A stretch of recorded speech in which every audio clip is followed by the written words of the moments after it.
6 months had passed since the vote. Ambassador Lysara stood in the newly renamed council building, which was now called the Commonwealth Hall. The name change was small, but it represented something much bigger. The Galactic Council was gone. In its place stood the Galactic Commonwealth, a new organization built on different principles. She watched through the window as a human ship docked at the station. It was the first official human diplomatic vessel to visit Prime Station. After 200 years of isolation, humanity was finally joining the galactic community. But they were not joining as subjects or prisoners. They were joining as equals. Nervous, Commander Vexthor asked, walking up beside her. A little, Lysara admitted. Everything is changing so fast. 6 months ago, we were the Galactic Council, ruling the galaxy through surveillance and control. Now we are trying to build something completely different. Sometimes I wonder if we can really do it. We can, Vexthor said with confidence. Look at what we have already accomplished. The new Dawn Accords have been ratified by 43 civilizations. The old surveillance networks have been dismantled. Species that were quarantined are being contacted and offered assistance instead of imprisonment. Not everyone is happy about the changes, Lysara pointed out. Admiral Zekthar still refuses to accept the new order. The Cathari Empire is threatening to leave the Commonwealth. Let them leave, Vexthor said. The Commonwealth is voluntary. We do not force anyone to stay. That is the whole point. The old council ruled through fear and obligation. The Commonwealth will succeed through cooperation and mutual benefit. If the Cathari cannot accept that, they are welcome to go their own way. An announcement came over the speakers. Human delegation arriving at Docking Bay 7. Lysara and Vexthor made their way to the docking bay. Other representatives were already gathering there, waiting to meet the humans. The mood was strange. Some people looked excited. Others looked worried. Everyone was curious. The airlock opened and Admiral Sarah Chen stepped through, followed by a small group of human diplomats. She was wearing the same dark blue uniform from her broadcast, and her gray hair was neatly trimmed. She looked around at all the alien faces watching her, and she smiled. Thank you for welcoming us, Admiral Chen said. It is good to finally meet face-to-face instead of through screens. High Chancellor Mortek stepped forward. He had changed in the past 6 months. The stress of transforming the Council into the Commonwealth had aged him, but his eyes showed determination. Welcome to Prime Station, Admiral Chen. Or should I say, welcome home. This station should have been open to humans 200 years ago. Thank you, Chancellor, Chen replied. We appreciate the acknowledgement. It means a lot to my people. They walked together through the station, heading toward the Commonwealth Hall. Other representatives fell in beside them, forming a strange parade of different species, all moving in the same direction. Lysara found herself walking next to one of the human diplomats, a young woman with dark skin and bright eyes. I am Ambassador Lysara of the Harmonious Collective, she said. Welcome to the Commonwealth. Ambassador Maria Santos, the woman replied, shaking Lysara's hand in the human greeting gesture. I have read your reports about the quarantined species. Your work helped convince many civilizations to support the reforms. Thank you. I only spoke the truth, Lysara said. The old system was broken. It needed to change. Change is hard, Santos said. We know that. Humans spent 200 years changing ourselves. We had to overcome our own violent history to develop the technology we showed you. It was not easy. How did you do it? Lysara asked. How did humans go from being aggressive and divided to creating something like the technological firewall? Santos was quiet for a moment, thinking. We learned from our mistakes. When the Council quarantined us, many humans wanted revenge. They wanted to build weapons and break through the barrier and attack you. But our leaders understood that revenge would only lead to more violence. Instead, they focused on understanding why the Council feared us. We realized that we had been acting like bullies, taking what we wanted without thinking about others. The quarantine gave us time to grow up as a species. They reached the Commonwealth Hall and took their seats. The hall was arranged differently now.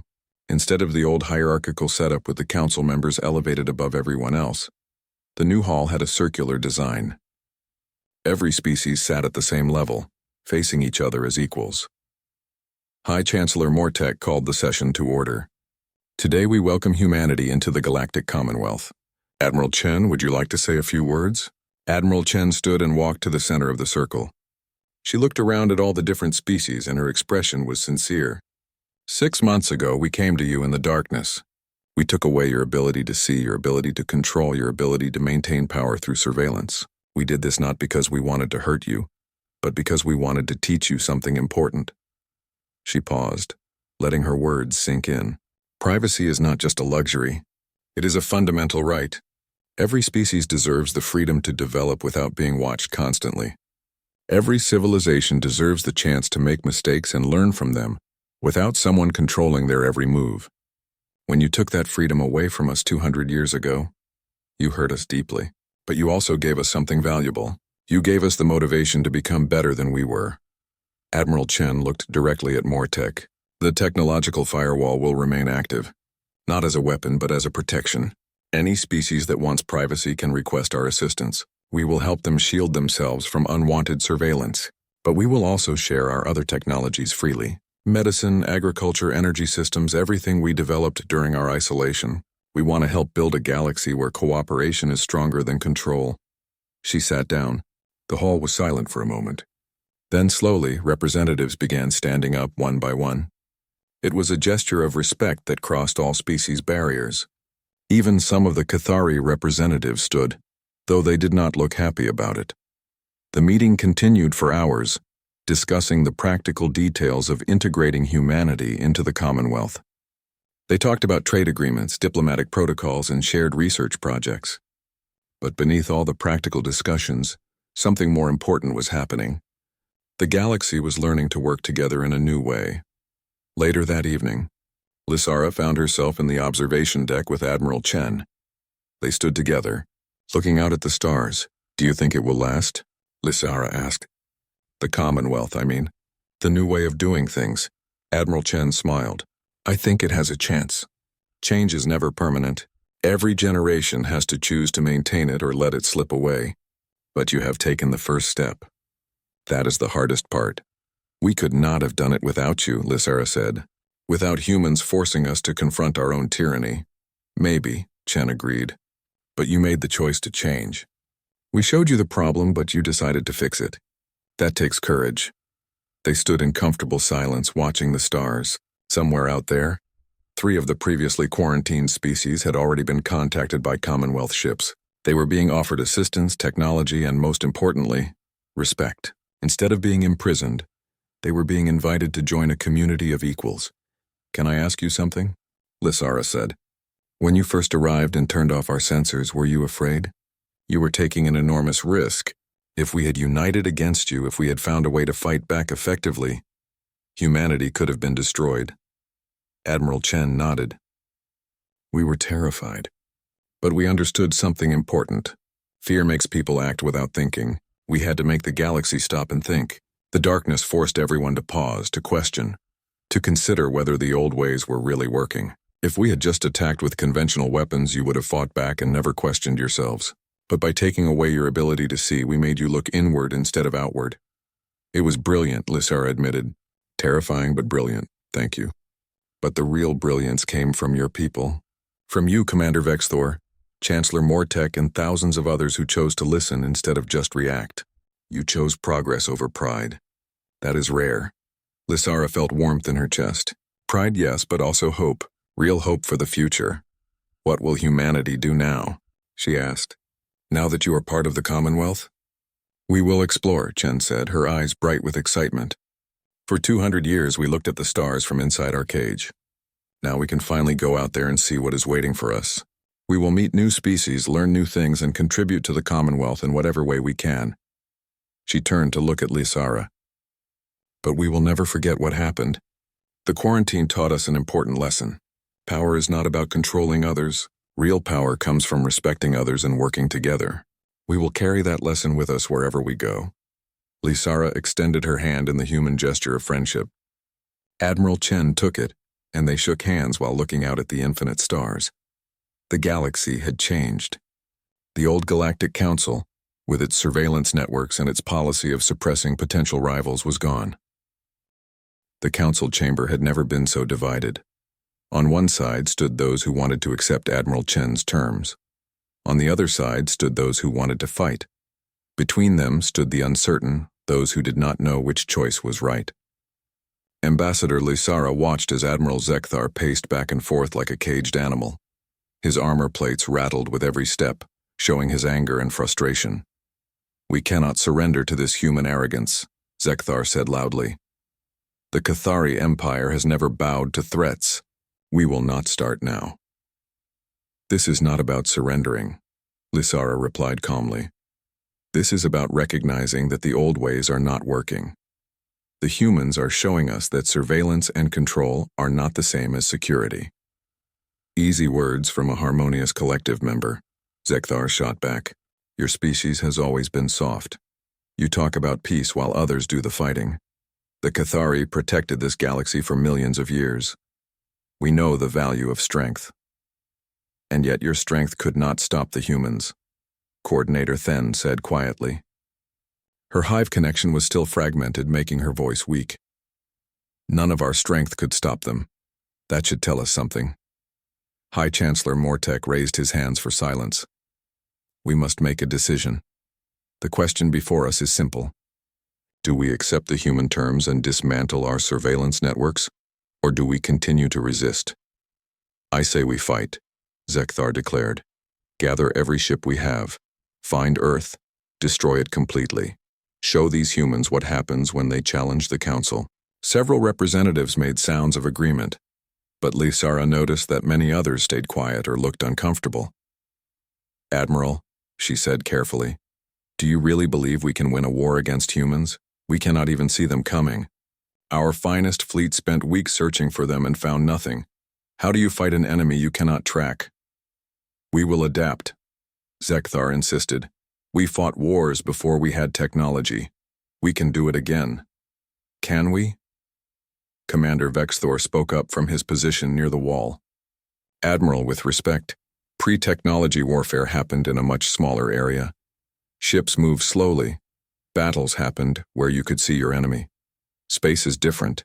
Space is vast. Without sensors, without scanning, without any way to detect movement at long range, warfare becomes impossible. The humans know this. That is why they have not attacked us. They do not need to. They already won by taking away our ability to make war effectively." The chamber fell silent. Vexthor's words hung in the air like a heavy weight. "Then what do you suggest?" Mortek asked. "Should we simply accept defeat?" "I suggest we consider that maybe the humans are right," Lysara said. She stood up and walked to the center of the chamber. "I have been reading the old records, not just about Earth, but about all 17 species we quarantined." "Do you know what I found?" She pulled out her data pad and displayed information on the screens. "Of the 17 quarantined species, 8 eventually died out. 3 are still locked in their home systems, their civilizations stagnant. 4 broke free but never forgave us, and they refuse all contact with the Council. Only 2 eventually joined the Council, and both of them required centuries to rebuild after we destroyed their early space programs." She looked around at the assembled representatives. "We told ourselves we were protecting the galaxy, but we were really protecting our own power. We used our surveillance networks to monitor every developing species. When they showed promise, we found reasons to stop them. Sometimes we said they were too violent. Sometimes we said they were not ready. But the real reason was always the same. We were afraid of competition." "This is absurd," Zekthar said. "The Council has maintained peace for 10,000 years. Peace built on oppression is not real peace," Lysara replied. "It is just delayed conflict. And now that conflict has arrived. The humans are forcing us to look at ourselves honestly. They are asking us to change, not just for their benefit, but for the benefit of every species that comes after them." A crystalline architect spoke up, its voice like singing glass. "But changing our systems will leave us vulnerable. Without surveillance networks, how do we protect ourselves from real threats? By building relationships instead of watching everyone like prisoners," Lysara said.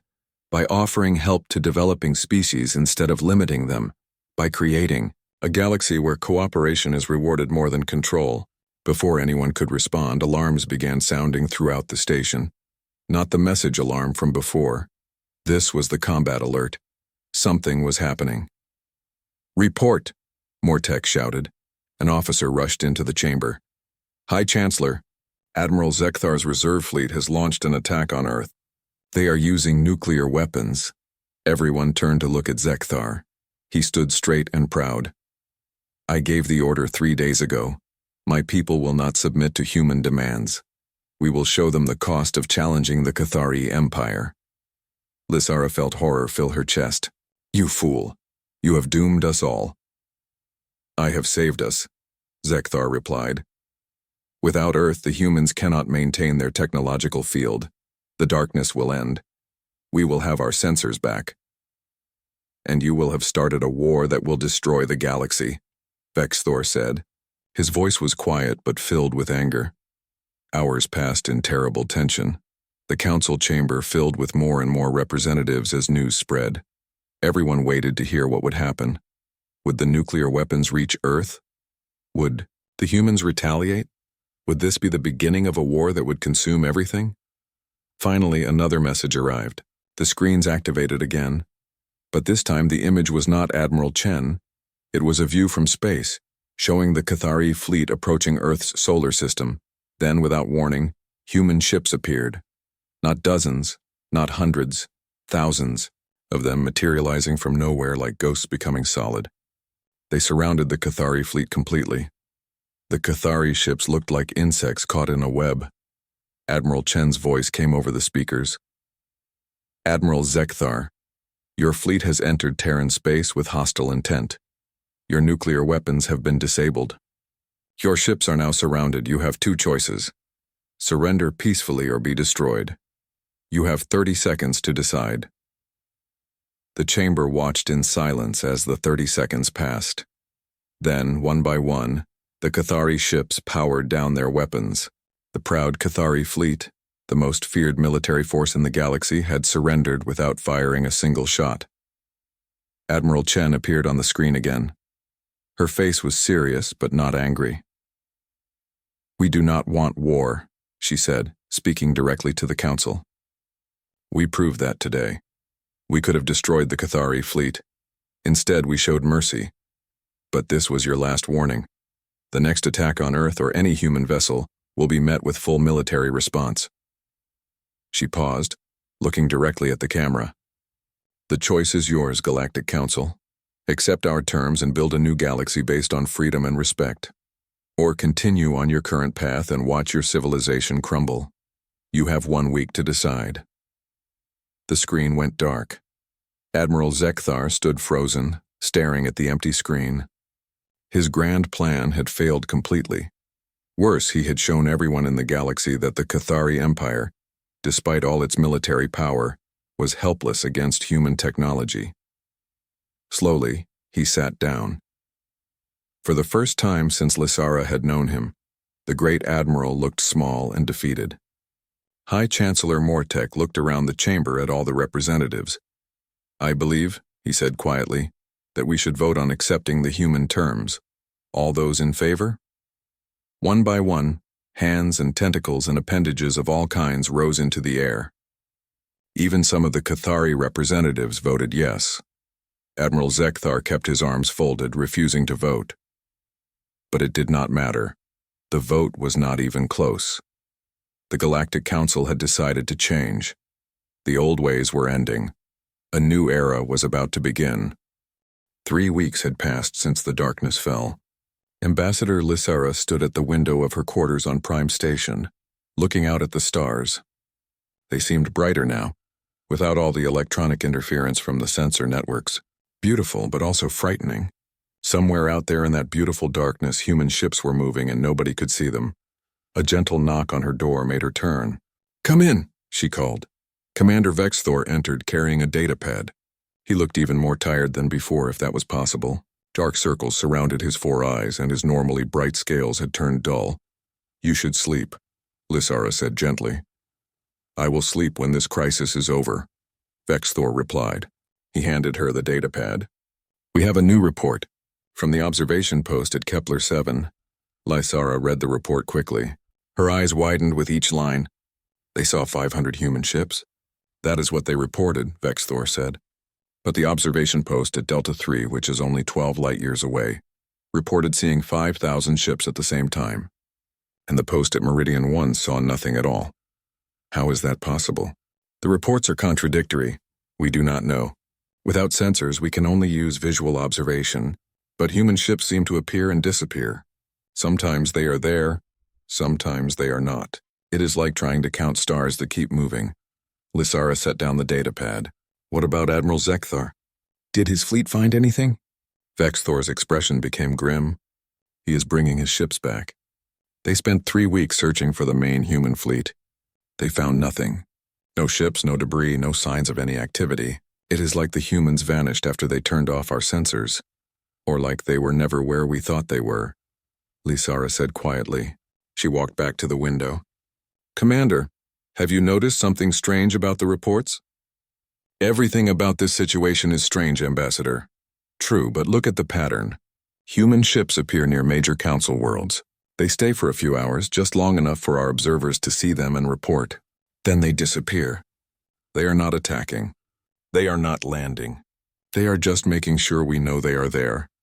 They are testing our defenses, Vexthor suggested. Or they are making a point, Lysara said. They are showing us that they can reach anywhere in council space anytime they want. Without our sensors, we have no way to protect ourselves, no way to see them coming, no way to prepare. They are reminding us that we are vulnerable. Vexthor sat down heavily in a chair. The council is falling apart, Ambassador. The synaptic hive has fragmented into 7 separate groups. The architects are in pain and demanding action. Admiral Zekthar wants to use nuclear weapons on Earth, just to make the humans stop. And High Chancellor Mortek spends most of his time trying to prevent different species from attacking each other. Fear makes people do stupid things, Lysara said. We are afraid because we lost control. For 10,000 years, the Council has maintained order through surveillance and superior technology. We could see everything. We could respond to any threat before it became serious. That power made us feel safe. Now that power is gone and we do not know how to function without it. So what do we do? Vexthor asked. His voice sounded desperate. How do we fight an enemy we cannot see? How do we negotiate with people who will not communicate? Before Lysara could answer, an alarm sounded. Not the emergency type like 3 weeks ago. This was different. This was the signal that meant an important message had arrived. Vexthor jumped to his feet. We need to get to the council chamber. Now. They ran through the corridors together. Other officials were running too, all heading in the same direction. When they reached the council chamber, it was already full. Everyone was staring at the screens on the wall. The screens were working. Not all of them, but enough. And they all showed the same image. A human woman in a dark blue uniform. She had short gray hair and calm brown eyes. Behind her, Lysara could see what looked like the bridge of a spaceship. Greetings to the Galactic Council, the woman said in perfect galactic standard. Her voice was clear and strong. My name is Admiral Sarah Chen of the Terran Systems Alliance. I speak for humanity. You have been trying to understand what we did to your sensor networks. Allow me to explain. The chamber was completely silent. Everyone watched and listened. 200 years ago, you imprisoned my people, Admiral Chen continued. You destroyed our colonies. You killed thousands of humans who were exploring the stars. You placed a barrier around our solar system and told us we were too dangerous to be allowed in the galaxy. You did this because you were afraid. Afraid that we might compete with you. Afraid that we might challenge your power. She paused, and Lysara saw something in her expression. Not anger. Not hatred. Something sadder. Disappointment. For 200 years we were alone, Admiral Chen said, locked in our own system, watching the stars and wondering if we would ever be free. But we did not waste that time. We studied. We learned. We developed. Without your interference, without your surveillance, without you stealing our ideas and limiting our growth, we advanced in ways you never imagined possible. The image changed, showing diagrams and equations that meant nothing to Lysara. But the scientists in the chamber gasped. Chief Scientist Valmore made a sound of pure disbelief. We discovered principles of quantum observation that your science has not reached yet, Admiral Chen explained. We learned how information flows through the universe. We understood that surveillance and scanning technologies all share certain fundamental properties, and we built a field generator that can suppress those properties across vast distances. You are jamming our sensors, Admiral Zekthar shouted from his seat. No, Admiral Chen said calmly. Jamming implies interference or noise. What we created is more subtle. We call it a technological firewall. It does not jam or destroy. It simply prevents scanning and surveillance technology from operating without consent. Your basic communication systems work because we allow them to work. Your visual observation works because we cannot stop people from using their eyes. But any system that tries to observe or track someone without permission will not function within our field. Lysara felt her hearts beating faster. This was not a weapon. It was something much more profound. It was a way to enforce privacy across the entire galaxy. We studied your history during our isolation. Admiral Chen continued. We learned about the 17 species you quarantined. We discovered the pattern. You use your surveillance networks to monitor developing civilizations. When they show too much promise, you find an excuse to limit them. You tell yourselves it is for the safety of the galaxy. But it is really about maintaining your power. High Chancellor Mortek stood up. This is not true. The Council acts to preserve peace. Does it? Admiral Chen asked. Then why did you never try to help us? Why did you never offer to teach us, to guide us, to welcome us into the galactic community? You imprisoned us and tried to forget we existed. That is not peace, Chancellor. That is oppression. The silence in the chamber was heavy. Nobody wanted to admit that the human was right, but nobody could argue against her words either. So now you have come for revenge, Zekthar said. You want to destroy us like we tried to destroy you? No, Admiral Chen said. We came to change the galaxy. The darkness will remain until the Council agrees to dismantle the systems that allow you to impose quarantines and surveil species without consent. Every civilization will have the right to privacy, the right to develop without being watched, the right to join the galactic community as equals, not subjects. She leaned forward, her eyes intense. We do not want war. We want freedom. Not just for humans, but for every species that might come after us. The galaxy must change, and we will keep you in darkness until you agree. The screen went dark. For a long moment, nobody spoke. Then everyone started talking at once, just like before. But this time, Lysara noticed something different. Some voices were angry, yes, but others sounded thoughtful, even hopeful. The humans had given them a choice. Stay in the darkness and cling to the old ways, or step into the light of a new galaxy, where power came not from surveillance and control, but from cooperation and respect. Lysara looked at Commander Vexthor. He looked back at her, and in that moment they both knew which choice they would make. The council chamber on Prime Station looked like a disturbed nest of insects. Representatives from 50 major civilizations filled the massive hall, all talking at once. Some were shouting. Others were making angry gestures with their tentacles, wings, or arms. The noise was almost painful. Ambassador Lysara stood quietly near the back, watching the chaos. She was from the Harmonious Collective, a species that valued calm thinking and peaceful solutions. But even she felt fear growing in her chest. The galaxy was falling apart, and it had only been 6 hours since the scanners went dark. Order, High Chancellor Mortek shouted, his voice amplified by the speakers. We must have order. Slowly the noise decreased. Representatives returned to their seats, though many still looked angry and scared. We are here to discuss the current crisis, Mortek continued. As you all know, every advanced sensor system in the galaxy has stopped working. We cannot scan, we cannot detect, we cannot see beyond what our eyes show us. We are blind. Admiral Zekthar of the Cathari Empire stood up. He was tall and covered in thick armor plates that were part of his body. His species had been warriors for millions of years. We do not need sensors to fight, he said loudly. My fleet is ready to intercept these humans.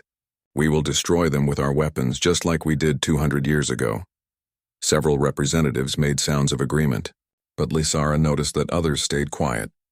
They understood what Zekthar did not. Everything had changed, Admiral, a voice said from across the room. It was Coordinator Then, representing the synaptic hive mind of Chorus Prime. Your fleet cannot even find the humans without sensors. How will you fight what you cannot see? Zekthar's face showed anger. We will use visual observation. We will send scout ships. We fought wars for thousands of years before we had advanced technology. We can do it again, but at what cost? Then replied. Her mental connection to her hive made her voice sound strange, like many people speaking together. My hive depends on instant communication across light years. Without our quantum communication network, we are fragmenting. Individual hive members are experiencing confusion and pain. We are not just blind, Admiral. We are broken. Lysara saw the fear in Then's expression. The Synaptic Hive was one of the most powerful civilizations in the galaxy. They had existed for millions of years as a connected consciousness. But their strength came from their ability to share thoughts instantly across vast distances. Without that ability, they were suffering. A crystalline being near the front of the chamber made a sound like breaking glass. "We demand an explanation," it said. "The architects exist partially in scanner space. We use electromagnetic fields as part of our sensory system. This darkness is causing us physical pain. Some of our people are dying. What did the humans do?" High Chancellor Mortek looked at the science team standing by the wall. "Chief Scientist Valmore, please explain what we know." Valmore stepped forward. He was old and his movements were slow, but his mind was still sharp. "We have analyzed the effect," he began. "It is not a jamming signal. It is not an electromagnetic pulse. It is not anything we have seen before." "Then what is it?" Zekthar demanded. "We believe it is a field effect that targets specific technologies. Basic systems like radio and simple cameras still work, but any scanning technology, any surveillance system, any detection method that works at long range has been suppressed. It is as if someone reached across the galaxy and turned off a switch that only affects those technologies." The room was silent for a moment. Then everyone started talking at once again. "That is impossible," someone shouted. "How can one species affect the entire galaxy? This must be an attack. We should respond with force." Lysara stood up. "High Chancellor, may I speak?" Mortek looked relieved to have someone offering calm discussion. "Please, Ambassador Lysara." Lysara walked to the center of the chamber. "I have been studying the old records from Earth's quarantine. I think we made a mistake 200 years ago." "A very big mistake. What do you mean?" Mortek asked. "We thought we were protecting the galaxy from a dangerous species," Lysara said. "But we never studied humans properly. We saw them fight among themselves and we assumed they would be the same way with us. We saw their primitive technology, and we assumed they would always be primitive, so we locked them away and forgot about them." She touched a control, and an old image appeared on the screens that still worked. It showed Earth, a blue and green planet surrounded by a shimmering barrier. "This is the quarantine field we placed around their solar system. We monitored them with basic visual observation, but we never used our advanced sensors. That would have violated the quarantine protocols. We gave them 200 years of complete privacy." "So," Zekthar said, "they were locked in their own system. What could they do?" "They could develop," Lysara replied. "Without our interference, without our surveillance, without anyone watching their progress or stealing their ideas. Humans are an intelligent species. We gave them 200 years to solve problems in their own way. And clearly they solved problems we never even knew existed." The chamber was quiet now. Everyone was listening. "I accessed the historical archives," Lysara continued. "The Galactic Council has quarantined 17 species in the past 1,000 years. We told ourselves it was for the safety of the galaxy. But if we look at the pattern, we see something else. Every species we quarantined was showing rapid technological growth. Every species had the potential to become rivals to Council power." "That is not true," Mortek said, but his voice was not strong. "It is true," Lysara said firmly. "We have used our advanced sensors and our surveillance networks to maintain control. We watch developing species closely. If they show too much promise, we find a reason to limit them. We call it protection, but it is really suppression. And now the humans are showing us what happens when a species develops without our oversight." A new voice spoke from the entrance to the chamber. "Ambassador Lysara is correct." Everyone turned to see Commander Vexthor standing in the doorway. He looked tired, like he had not slept for days. "I have reports from 17 observation posts. Human ships have appeared in orbit around major council worlds. They are just sitting there, watching us. They are not attacking. They are not communicating. They are simply showing us that they can reach our most important planets and we cannot stop them, because we cannot see them coming." Fear filled the chamber like a physical thing. Admiral Zekthar's armor plates rattled as he shook with anger. "This is an act of war. We must fight back." "With what?" Vexthor asked quietly. "We sent 300 Cathari warships to intercept the main human fleet. They flew to the coordinates where the humans should have been. They found nothing. The humans had moved, and without our sensors, we had no way to track them. Our most powerful fleet is now flying blind through space, looking for an enemy they cannot find." He walked down to the center of the chamber. "The humans have not fired a single weapon. They have not destroyed a single ship, but they have done something worse. They have taken away our ability to feel safe. Every civilization in this room depends on sensors and scanners and surveillance systems. We use them to track our enemies, to monitor our borders, to control our populations. In 6 hours, the humans have shown us that all of that can be taken away. Lysara looked around the chamber at the scared faces of the galaxy's most powerful leaders. They had ruled for 10,000 years because they had the best technology. They could see everything, know everything, control everything. Now they were just as blind and helpless as any primitive species, and somewhere out in the darkness, the humans were waiting. The alarm started at exactly 3 in the morning, Galactic Standard Time. It was not the gentle kind of alarm that woke people slowly. This was the emergency type, the kind that made hearts race and hands shake. Commander Vexthor jumped from his sleeping pod, his forearms reaching for his uniform before his mind fully understood what was happening. He ran down the metal corridor of the observation station, his boots making loud sounds against the floor. Other officers were running too, all heading toward the command center. Nobody spoke. They all knew that this alarm meant something serious was happening. The command center was already full of people when Vexthor arrived. Screens covered every wall, showing data and images from thousands of sensors across the galaxy. But now all the screens showed the same thing. A red warning that flashed again and again. "Commander on deck," someone called out. The noise in the room dropped to whispers. "Report," Vexthor said, his voice steady even though his hearts were beating fast. Lieutenant Kress stepped forward. Her scales were pale, which meant she was scared. "Sir, the Thousand Eye Network has detected a fleet at Grid 774. Unknown origin. They are moving toward Council space at speeds we have never seen before." Vexthor walked to the main screen. The Thousand Eye Network was the pride of the Galactic Council. It had 50,000 sensors spread across the galaxy. Nothing could move through space without the network seeing it. And now it was showing him something impossible. "How many ships?" he asked. "We are not sure, sir. The readings keep changing. Sometimes it shows 500 ships, sometimes 5,000.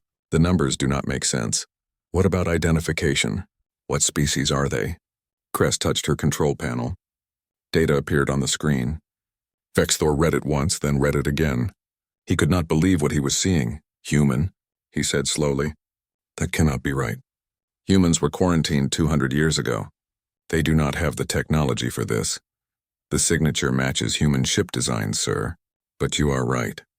This technology is far beyond what they had when we locked them on Earth." Vexthor felt a cold feeling in his stomach. 200 years ago, humans had tried to expand into space. They had been aggressive and violent. The Council had decided to stop them before they became dangerous. They put a quarantine field around Earth and destroyed the few human colonies that existed outside the solar system. It had been easy. Human technology was primitive compared to the Council's advanced systems, but that was 200 years ago. "Send a message to the Council immediately," Vexthor ordered. "Tell them we have a situation. And activate all defense networks. I want every sensor we have watching that fleet." The command center burst into activity. Officers moved quickly, typing commands and speaking into communication devices. Within minutes, the message went out to every major civilization in the galaxy. The humans were coming. Vexthor watched the screen as more data came in. The human fleet was moving in a straight line toward the Council's home systems. They were not hiding. They were not trying to be sneaky. They wanted everyone to see them coming. "Sir, we are getting responses from the Council," Kress said. "Admiral Zekthar is mobilizing the Cathari fleet. Ambassador Lysara is requesting more information. And the Synaptic Hive wants to know if this is a joke." "Tell them it is not a joke," Vexthor said, "and tell Admiral Zekthar to be careful.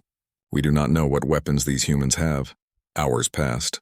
The command center stayed busy as thousands of ships across the galaxy prepared for war. The Cathari Empire sent 300 warships to intercept the humans. The Harmonious Collective activated their shield stations. The Crystalline Architects began charging their energy weapons. Everyone was ready. Every civilization had their sensors pointed at the approaching human fleet. Trillions of cameras, scanners, and detection systems were all focused on the same spot in space.